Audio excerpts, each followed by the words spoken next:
I want to just remind everybody, part of the word that God gave me for 2025, he said, no matter what happens in the church world, keep your eyes focused on Jesus. There's nothing that's happening that's like making God fall off his throne. Whoa, it's crazy. I can't believe this is happening. God's not stressed, so I'm not going to be stressed about it. That's number one. Number two, here's a really good tip of trying to figure out who's who on social media.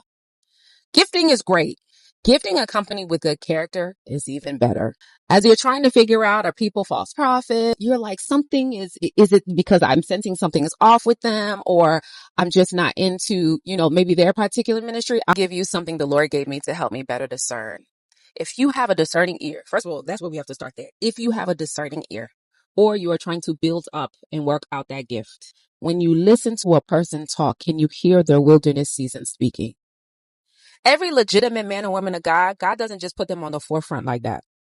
Every now and again, there might be exception. There is a wilderness experience when nobody knows you. You know you got some juice. You know you got some anointing. You know you killing lions, tigers, and bears back here. I don't know. But nobody sees it. Nobody knows, because God has to reveal you to you before he reveals you to the world. You need to be very concrete in who you are. You need to be very sure, because I'm telling you, people left and right will try to tell you what they think you are, what their perception of you may be, and you need to be very firm and secure in your calling. That's number one. I was listening to a prophetic word that I got May 2019, and I was talking about it with a good friend of mine. Shout out to Prophetess Mary J. Blige. We're going to call her Prophetess Mary J. Blige.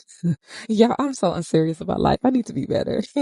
Things that she said that the Lord gave her to give me is there were things that God was making me endure in the fire, even though there were situations that were legitimately wrong. She was saying that God said, I didn't want your character to be jacked up, because the character is what protects the gift.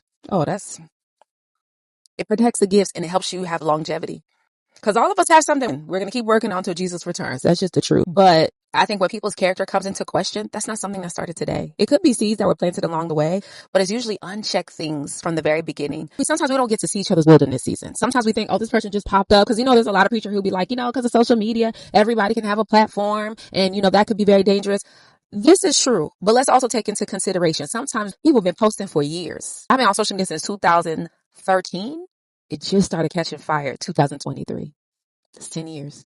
You're trying to figure out who's who. You hear about their wilderness season, about the season of brokenness, that season when God was testing them, that season when the Lord kept throwing them on the potter's wheel. And for me, I can't get away with nothing. I'm also grateful, because at the end, who cares about being gifted if your salvation is in jeopardy? I'm trying to make it to heaven. I don't care. Listen, to the end. My daddy. Listen, I'm trying to get back to him at the end of the day. I got to go back home after all this is said and done. Okay?